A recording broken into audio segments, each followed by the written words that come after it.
científicamente la importancia que tiene el mantener un adecuado peso, ¿no?, corporal, ¿no? Dice, todos los estudios mundiales han demostrado que el estado físico y mantener un buen peso y una buena alimentación van a favorecer a que las enfermedades no ocurran o hagan que esas mismas enfermedades desarrollen con lentitud. También es claro y bien conocido que mantener un buen peso disminuye el riesgo de la ocurrencia de cualquier tipo de cáncer. Muchas personas tienen antecedentes familiares para el cáncer y lastimosamente tienen un elevado peso, obesidad o sobrepeso, como le llamamos, y entonces ellos van a, tanto hombre como mujer, van a tener mayor riesgo de padecer cualquier tipo de cáncer, y más aún si tienen factores familiares. También es indudable que mantener un buen peso va de la mano con la salud mental, ¿no? Se ha demostrado que tener sobrepeso se asocia mucho a estados de depresión, ansiedad y otro tipo de trastornos de la salud mental que obviamente afectan en el día a día de tanto el hombre como la mujer. En cuanto al climaterio, que ya vamos a ver más adelante, ¿a qué se refiere el climaterio?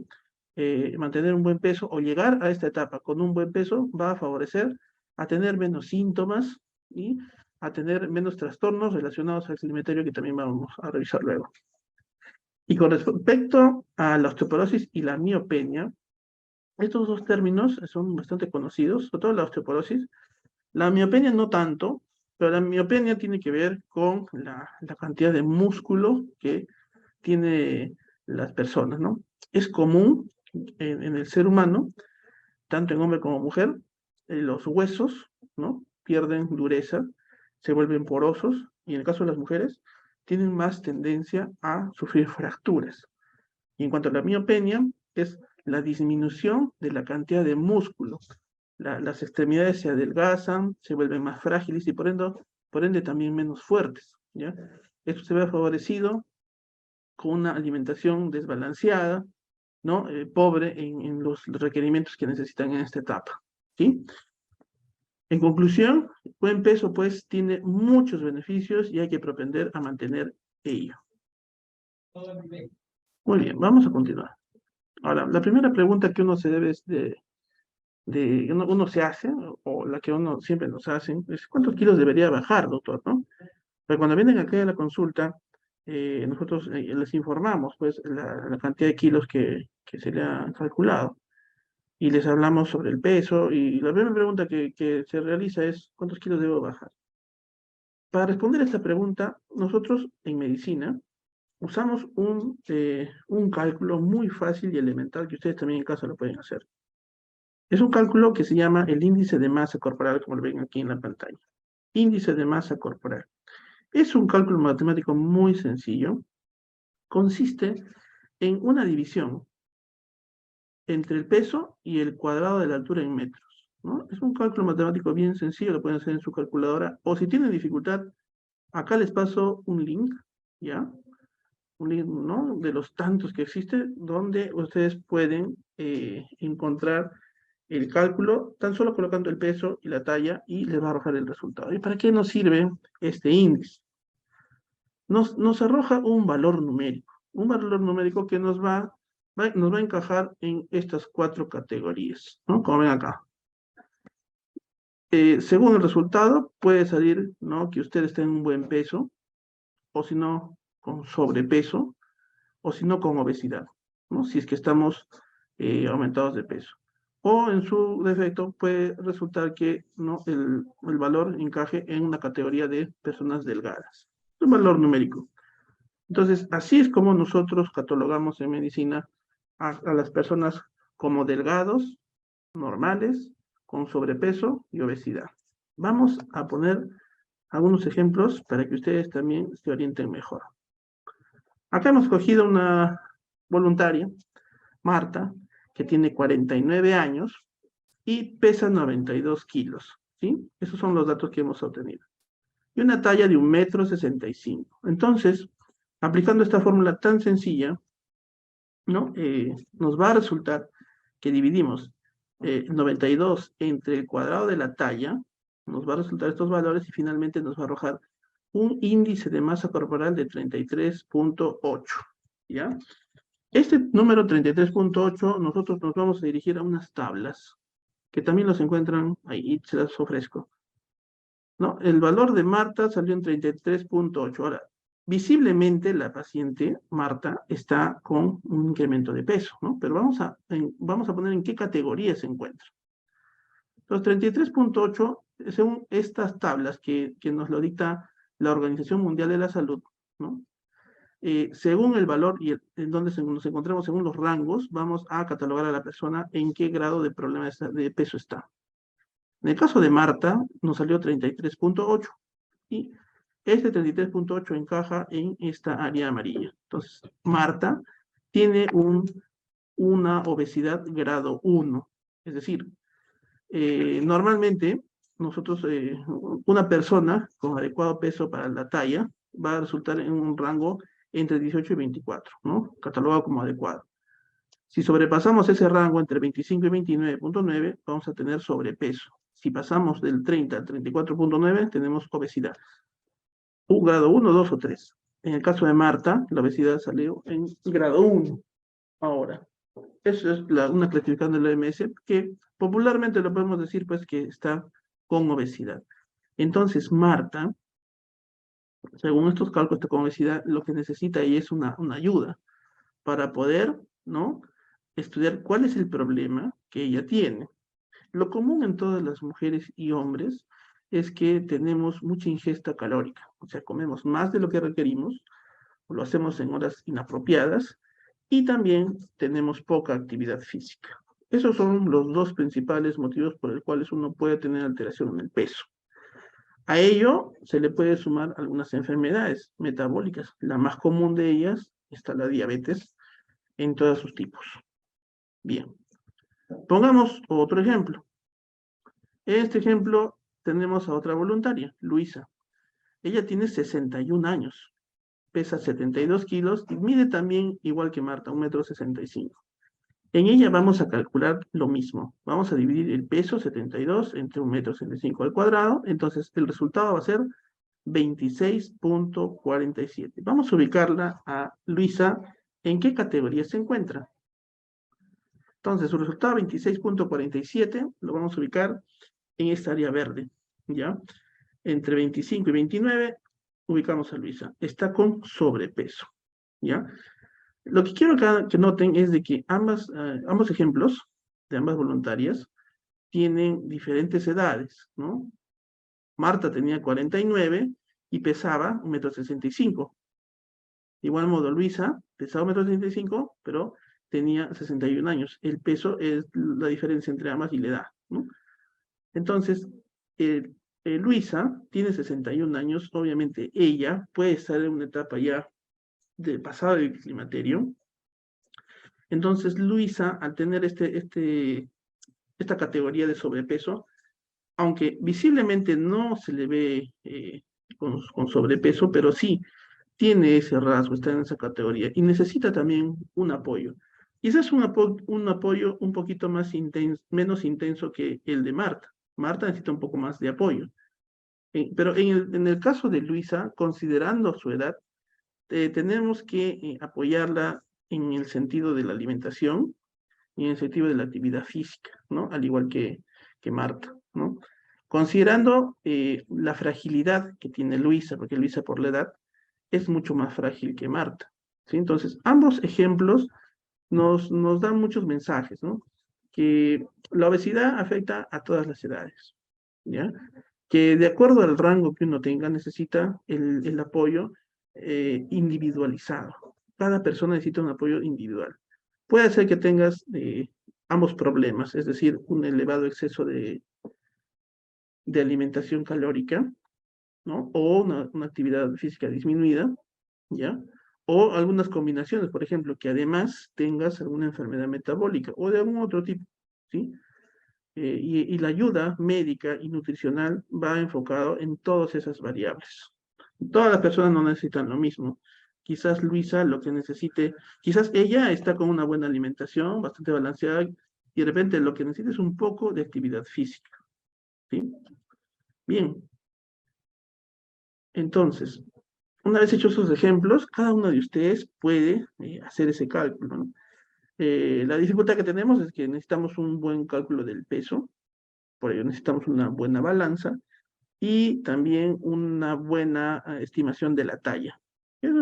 Ambas cosas son relativamente fáciles, muchas personas tienen su balanza en su casa, y si no, puedes ir pues a algún consultorio, algún centro, a una farmacia para que te ayuden a obtener ese peso. Acá abajito les comparto esta calculadora. Es de una conocida clínica chilena, pero hay bastante. Ustedes solamente ponen en el Google calculadora de índice de masa corporal y les va a salir bastantes resultados. Pueden coger cualquiera de ellos. Este es uno recomendado porque es una institución médica bastante reconocida. Y ahí pueden ustedes jugar con todos los pesos y las tallas que puedan imaginar. Bien, entonces dicho esto, vamos a pasar a algunas preguntas y comentarios que muchas veces nos hacen en la consulta y que sé que les van a ayudar a responder dudas de ustedes. Acá tengo 8 preguntas de lo que me dicen normalmente. La primera pregunta es, ¿cómo sé si estoy entrando en la menopausia? ¿No? ¿Cómo sé si está entrando en la menopausia? Es una pregunta muy común, ¿no? Hay que distinguir en este punto conceptos, ¿no? ¿Qué es la menarquia, la menopausia? Pero han puesto menopausia, pero es menopausia, y el climaterio. Para entender qué es menopausia y climaterio, hay que saber qué es la menarquia. Entonces, la menarquia es la primera menstruación que ocurre en una mujer, ¿sí? Que usualmente ocurre entre los 9 y los 13, 14 años. Eso se llama menarquia. Y la menopausia es la última regla que ocurre en una mujer y se denota después de un año de haber tenido la menstruación. Por ejemplo, si Luisa tiene 45 años y hoy le vino la última regla, esta se denominará como tal al próximo año en esta misma fecha. O sea, después de haber pasado un año, se determina que esa fue la última regla. Si hubiese alguna menstruación pasada ese año, se considera patológica y amerita estudiar. Entonces, menarquia es la primera regla y la menopausia es la última regla. Lo digo esto porque muchas veces confundimos y hablamos menopausia en otro sentido. Ahora vamos a hablar del climaterio. ¿Qué es el climaterio? El climaterio es el periodo del tiempo por el cual pasa la mujer, en la que empiezan a ocurrir una serie de cambios en el cuerpo y en la parte psicológica también, producto de la disminución del funcionamiento del ovario. Así como en la adolescencia, en la pubertad, hubieron cambios, ¿no? Del desarrollo, como por ejemplo el aumento de la talla, el aumento del tamaño de las mamas, ¿no? El crecimiento del vello púbico, el desarrollo de los órganos sexuales y la ocurrencia de la menstruación, ¿ya? Esas características juveniles pasaron por un periodo, no ocurrieron de golpe, ¿no es cierto? De igual modo, al final de la vida reproductiva de la mujer, ¿no? Cuando se va disminuyendo la función hormonal del ovario, los cambios también se producen, ¿no? De manera secuencial, ¿no? En el lapso del tiempo, ¿ya? Ese conjunto de cambios, síntomas y malestares que ocurren en un periodo de tiempo se llama climaterio. Entonces, el climaterio estará pues constituido por cambios de humor, bochornos, dolor de cabeza, sequedad vaginal, aumento de peso, aumento de la presión arterial, entre otros, incluida la menopausia, que es la última regla. Entonces, el climaterio es el periodo de transición desde la edad reproductiva hacia, ¿no?, la vejez sexual. Incluida está en ella la menopausia, ¿sí? Lo digo esto para que no generemos confusión y hablemos los términos con propiedad, porque es muy común decir, estoy con la menopausia, ¿no? Cuando lo correcto sería, estoy en el climaterio, ¿sí? La menopausia es la última regla. Entonces ya son conceptos aclarados y sabemos ya que son distintos. Entonces, ¿cómo sé si estoy entrando en la menopausia? Entonces, la pregunta correcta sería, ¿Cómo sé si estoy entrando o estoy en el climaterio? Sencillo, ya lo hemos dicho.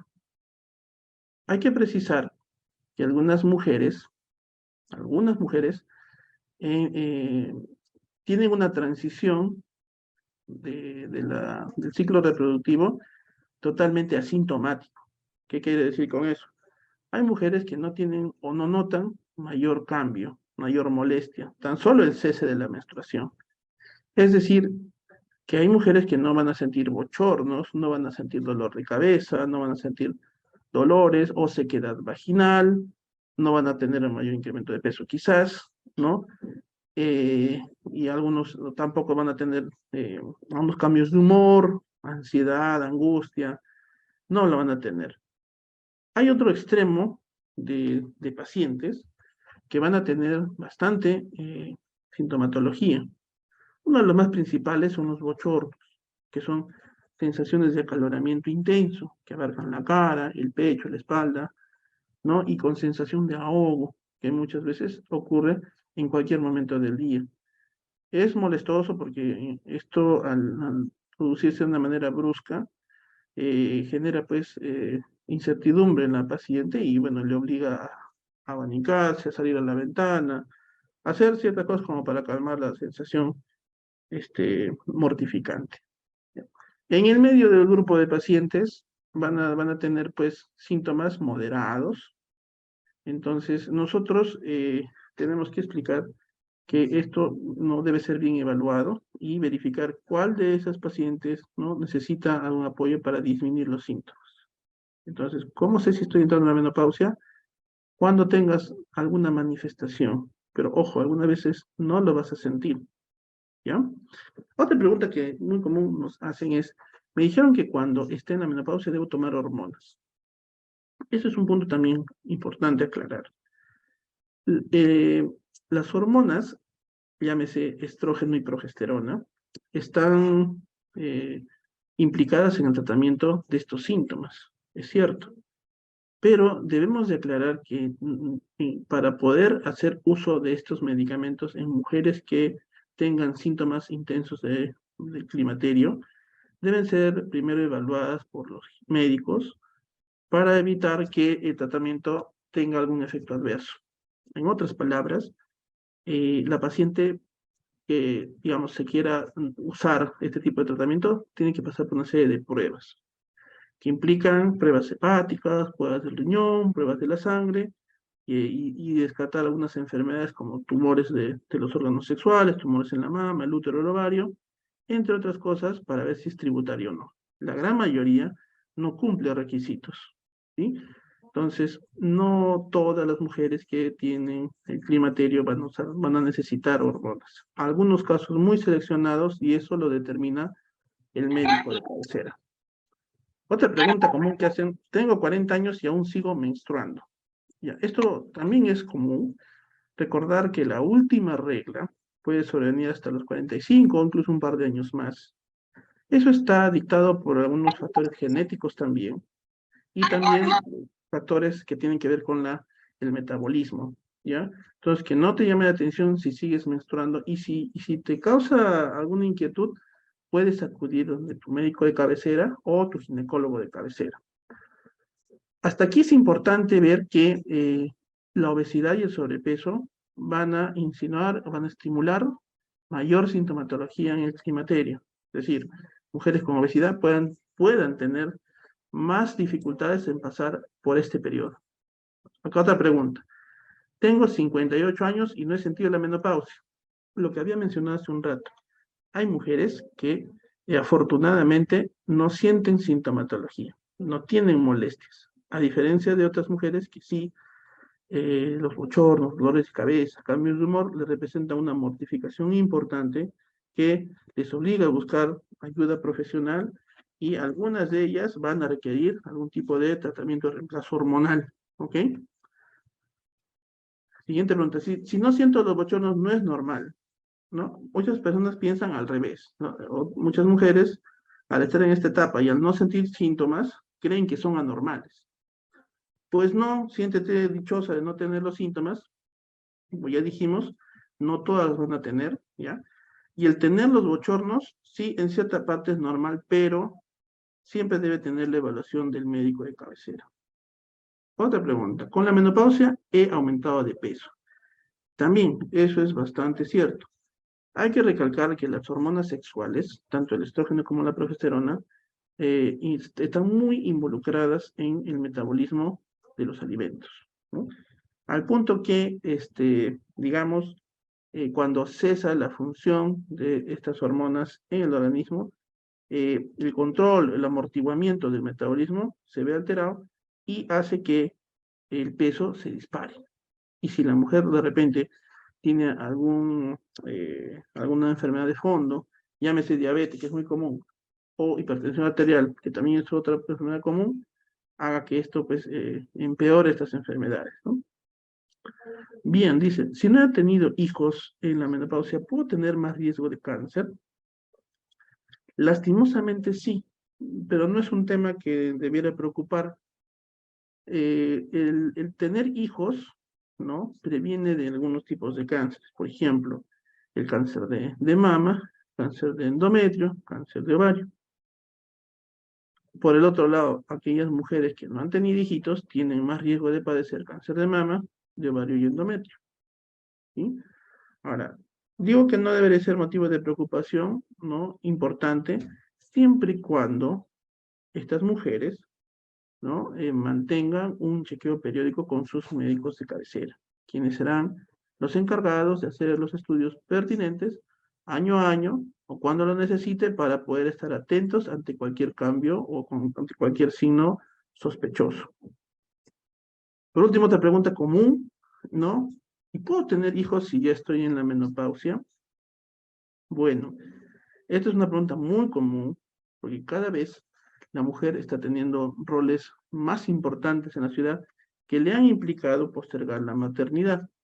Entonces, muchas mujeres que alcanzan el éxito personal en el ámbito familiar, laboral, sobre todo laboral, entonces alcanzan una edad pasada los 40, 45, sin haber no cumplido con el sueño de ser mamá. Entonces, al tener el cese de la menstruación, eso implica que la función ovárica ha cesado, ¿ya? La función ovárica radica en la producción de óvulos, los cuales van a producir estrógenos y progesterona, que van a ser los causantes de tener la salud sexual y reproductiva. Cuando ocurre la menopausia, quiere decir que hay un cese de la función ovárica. Entonces, la producción de óvulos, ¿no? Se estima que es muy mínima y de muy pobre calidad. Entonces, eso hace muy difícil, ¿no? El poder hacer realidad la maternidad. Entonces, ¿qué se hace en esos casos? En algunos casos muy seleccionados se puede hacer una rehabilitación en el sentido de poder intentar recuperar algunos óvulos, ¿no? Y hacer una fertilización asistida de algún tipo, ¿no? Ya en el caso de que no se logre hacer esto, entonces, bueno, se plantea alguna otra alternativa válida de poder lograr el sueño de ser mamá, como por ejemplo la adopción o otras formas, ¿no? De, digamos, de tener la paternidad y la maternidad de un pequeño, de un pequeñín. Bueno, entonces, hablamos del climaterio. Los síntomas ya los hemos ido mencionando durante toda la sesión, ¿ya? Es importante recalcar que básicamente están gobernados por o encabezados por los síntomas como los bochornos, los dolores de cabeza, los síntomas mentales, como por ejemplo la ansiedad, los cambios de humor, la depresión, ¿no? Y también ¿no? la disminución o el aumento de peso, ¿no? Y en relación a las enfermedades, el empeoramiento de alguna de ellas. Por ejemplo, la diabetes y la hipertensión, entre otras que podemos mencionar. Todo esto debemos recalcar que se puede agravar seriamente ante la presencia de sobrepeso y obesidad. Es decir, como hemos dicho, entrar en el periodo del climaterio con obesidad, vamos a ser más proclives a tener síntomas negativos en este periodo, a tener más bochornos, más dolores de cabeza, empeoramiento en otras enfermedades, etc. Y el tratamiento, como dije, tiene que ser orientado a los síntomas, a la intensidad de los mismos y siempre, siempre evaluados por un especialista, ¿no? Puede ser un médico, un endocrinólogo, un ginecólogo, etc.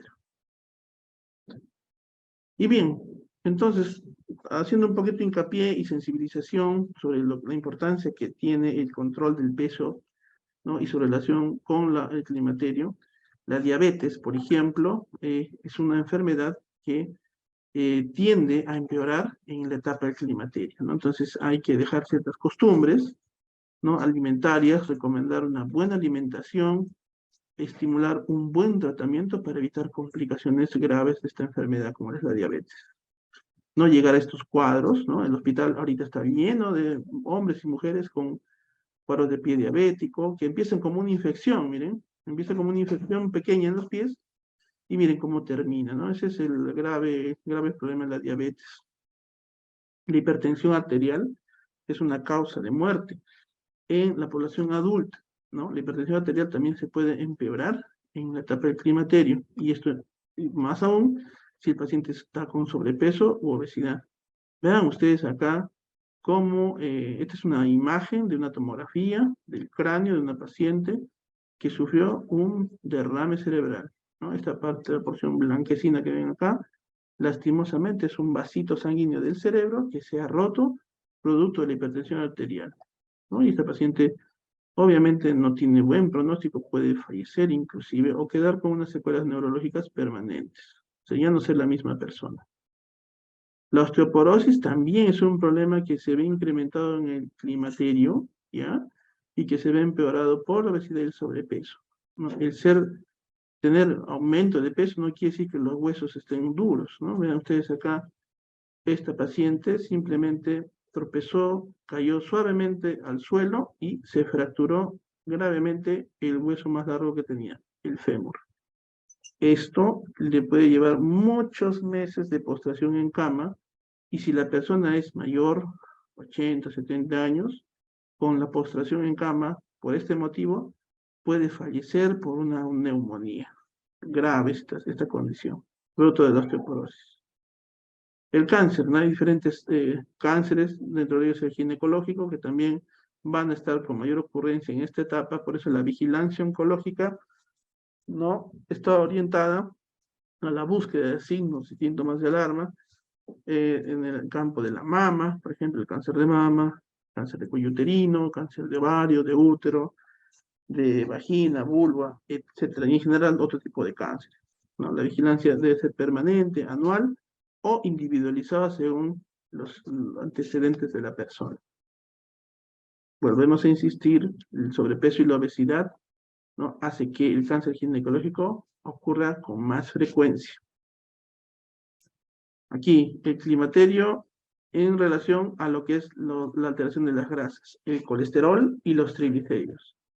En el climaterio también es bien conocido que el colesterol y los triglicéridos aumentan, ¿ya? Y si nosotros mantenemos el sobrepeso y la obesidad, eso va a producir, ¿no?, la obstrucción de vasos sanguíneos. Vean acá en esta imagen el corazón, y vamos a agarrar una arteria del corazón, la arteria coronaria, vamos a verla en grande, y vamos a ver cómo el colesterol y los triglicéridos se van a depositar a este nivel interno del vaso sanguíneo, provocando una estrechez u obstrucción de la misma, haciendo que la sangre, ¿no?, impida traspasar este obstáculo y llegar hacia las zonas donde debe de llegar con la sangre, ¿no? Entonces, ocurren los famosos infartos. El infarto cardíaco, y acá miren un pedacito de cerebro de una paciente que fallece, vean el cerebrito a una zona donde hubo una obstrucción del vaso sanguíneo y llegó a un infarto. O sea, esta zona está muerta del cerebrito, ¿no? La persona fallece. Y bueno, ante tanta situación negativa, bueno, hay una forma fácil y sencilla de evitarla, ¿no? Que es mediante recomendaciones saludables, ¿no? Básicamente, nosotros tenemos que cambiar nuestro estilo. Si tú, amiga, estás aún joven, o tu amiga estás ya en una etapa que estamos mencionando de climaterio, y sientes que estás con sobrepeso o obesidad, corres grave riesgo de padecer todo lo que hemos mencionado: diabetes, hipertensión, osteoporosis, infarto cardíaco y cerebral, cánceres, principalmente ginecológicos o de otra índole, y muchas otras enfermedades más. Entonces, si estamos en esa situación, no estamos, estamos a tiempo de poder revertir esta situación, ¿no? De nosotros depende. Para ello, estamos el personal de salud, ¿no? Nutricionistas, endocrinólogos, médicos y médicos especialistas que van a poder orientar tu problema hacia una solución. Básicamente, lo que podemos ir haciendo es disminuir el azúcar, ¿no? El consumo de azúcar.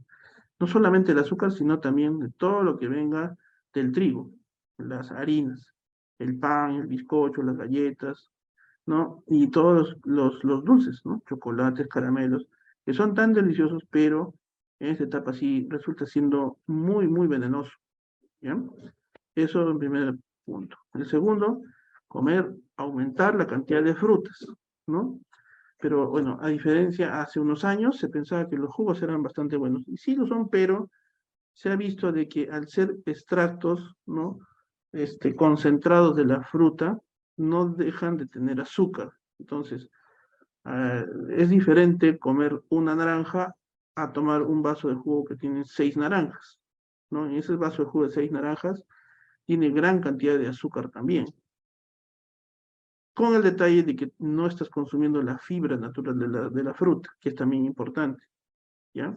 Es bueno, sí, no es malo del todo, pero consumir jugos es estar consumiendo azúcar también, sin el beneficio de la fibra. Entonces, recomendación es comer la fruta entera, la manzana entera, la fruta entera, ¿no? Considerando también algunos parámetros para conseguir la fruta, ¿no? Verificar que la fruta tenga un buen origen. Muchas veces tienen sustancias tóxicas que han servido de insecticidas. Como dos puntos importantes, incrementar la actividad física. Eso también tiene que ser dirigido a la persona. No porque, digamos, la paciente tenga 90 kilos, la vamos a someter a unos ejercicios bastante activos. El inicio de la actividad debe ser gradual y de la mano con la baja de peso en base a la alimentación, ¿sí? Para evitar accidentes, evitar problemas en las articulaciones, etcétera.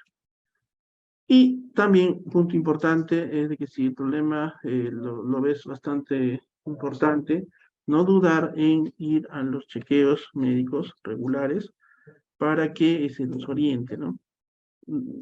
Regular no quiere decir una vez al año, o sea, cuando tenemos identificado el problema del sobrepeso y la obesidad, es un trabajo periódico, permanente, porque alentar al paciente en esta carrera de disminuir de peso es un trabajo no de una sola consulta, sino que a veces necesita múltiples orientaciones, ¿no? de los especialistas: nutrición, medicina, endocrinología, cardiología, ginecología, qué sé yo, ¿no? Hay cantidad de médicos que pueden ayudarte de acuerdo a tus problemas, ¿sí?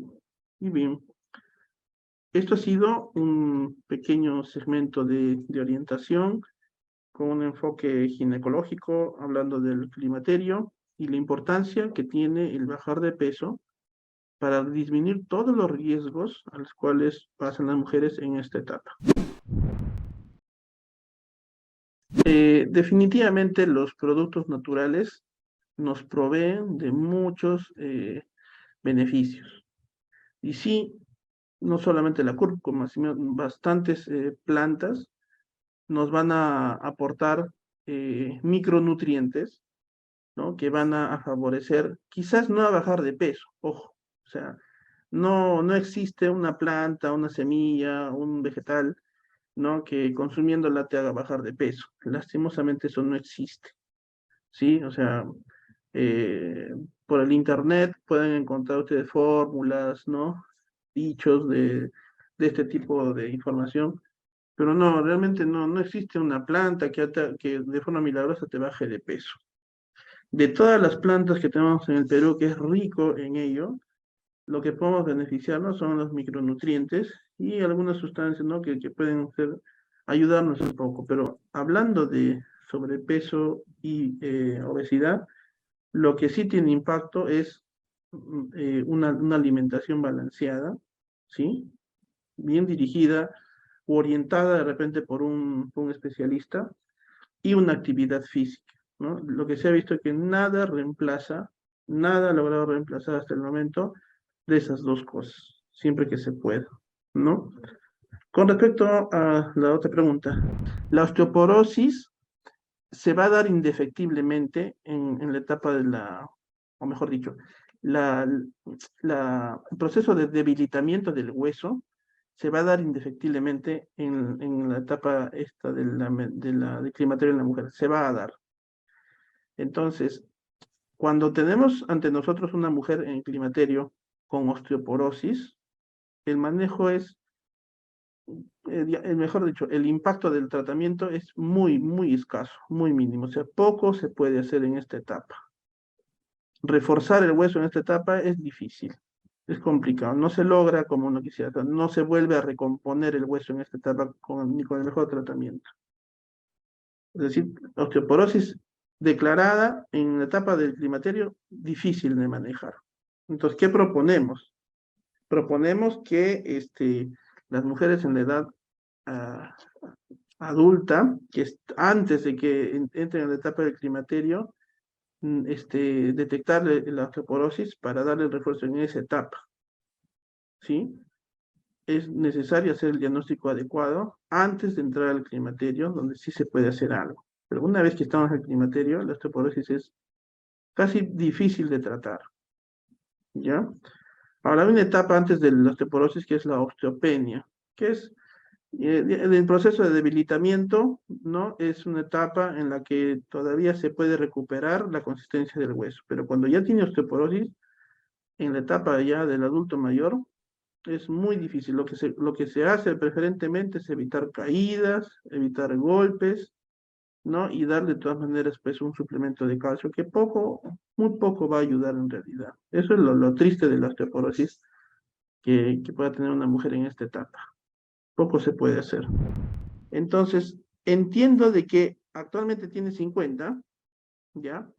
Y que hace 10 años, cuando tenía 40, le indicaron anticonceptivos por endometriosis. Y bueno, en la actualidad, desde que inició el tratamiento hasta hoy, o sea, los últimos 10 años, no menstrua. Ya entiendo la pregunta. Pero hay un detalle ahí. Mira, la endometriosis es una enfermedad que consiste en la presencia y crecimiento de endometrio fuera del útero. Cosa que cuando ocurre el ciclo menstrual, ¿no? Esos endometrios que están fuera del útero producen dolor de variedad, de intensidad variable. Puede doler un poco o demasiado fuerte, porque eso duele dentro del abdomen. Eso es la endometriosis. Y la edad preferente para la aparición de la endometriosis es en la edad juvenil, ¿no? En la adolescencia, en la pubertad y en la edad adulta temprana. Estamos hablando entre los 14, 13 hasta los 20, 21 años, ¿no? Es una edad pico para la endometriosis. En teoría, la endometriosis mejora cuando cesa el influjo hormonal del ovario, o sea, con la adultez. Cuando cesa la menstruación, también las molestias de la endometriosis también cesan, ¿sí? Entonces, lo que a mí me llama la atención es de que le hayan, eh, a los 40 años, le hayan dicho que tenía endometriosis. O sea, puede tenerlo, ¿no? Pero a los 40 años, en teoría, la endometriosis va mejorando. Y el tratamiento no, a los 40 años, dar hormonas para una endometriosis es un poquito controversial, no es discutible. Quizás le hayan dado por otro motivo, pero hay que pensar 1000 veces antes de dar hormonas a los 40 años. Eso no me llama mucho la atención. Que sea posible, sí, pero bueno, ha debido tener algunos detalles médicos que no lo sabemos. Ahora, el hecho de que entiendo de que ella tenía 40 y actualmente tiene 50 y que hasta la actualidad está tomando las hormonas, también es discutible, ¿no? Porque administrar anticonceptivos a partir de los 40 años acarrea muchos problemas, ¿no? Porque las hormonas a esta edad puedan despertar crecimiento de algún tumor, por ejemplo, en el ovario, la mama y el endometrio. Entonces, es muy discutible dar hormonas a partir de los 40 años. Me llama la atención que a 10 años ha estado tomando anticonceptivos. Me llama mucho la atención. Quizás ahí hay algún dato importante que se está omitiendo, pero obviamente al usar anticonceptivos, uno de los efectos es la ausencia de la regla. Ahora, acá dicen que ya no menstrua. Entonces, no sabemos si no menstrua porque ya está en la menopausia, ya pasó la menopausia, o no menstrua por las hormonas. A mí me parece que ya de repente ya no menstrua por la edad. Entonces, ¿qué haríamos? Yo le suspendería los anticonceptivos totalmente y evaluaría el caso nuevamente, ¿no? Discutible lo que menciona Lourdes realmente, pero bueno, o sea, si quisieras algún dato más, si tuvieras algún dato o quisieras alguna información más, puedes contactarme, Lourdes, para conversar y poder orientar mejor. Porque me parece que hay algunos datos que no estamos tomando en cuenta. Y ya, aquí hay varias preguntas. Ah, ya. Es Lourdes. Sí, ok, está bien. Ya, dice, en general, bueno, lo que se debe propender realmente, ¿ya? Es no insinuar a las personas que deben de comprar algún tipo de producto. Eso es lo correcto, ¿no? No se trata de hacer publicidad ni nada. O sea, en la actualidad, lo importante es tener los chequeos, ¿no? Y propender a tener una alimentación balanceada. Lo que sí está claro es de que no hay alguna vitamina o algo especial, siempre y cuando tengamos una alimentación balanceada, no hay algo que, digamos, mejore un cuadro de menstruación o no. Sí, la verdad que no. Digamos que si a los 28 años todavía estás menstruando, bueno, tienes que ser evaluada por el ginecólogo para definir si eso todavía es normal. No es habitual encontrar mujeres de 48 años menstruando, ¿no? De todas maneras, la evaluación dirá, ¿no? El médico va a buscar si es algo anormal. Si es que es así, si es que es normal, no necesitas ningún suplemento vitamínico, ¿no? Más bien, tener una buena orientación nutricional, ¿no? Cualquier, digamos, cualquier orientación que te diga a ti o a ustedes, eh, hay que consumir algún tipo de vitamina, bueno, hay que ponerlo en cuestionamiento, ¿no? Realmente no hay alguna directiva en el mundo que diga que tengas que estar obligado a comer o consumir algún producto, sobre todo si es comercial. Hay que tener mucho cuidado con eso. Lo más natural es la alimentación que tengamos al alcance, que sea lo más fresco posible, ¿no? Y con una orientación de un nutricionista, ¿no? Sobre todo si estamos con un tema de obesidad y sobrepeso, ¿sí? Difícilmente pues alguien te vaya a recomendar algún suplemento en estas circunstancias, ¿no? Porque si estás menstruando y estamos evaluando que todo está bien, no necesitas realmente, pero sí mantener una alimentación balanceada.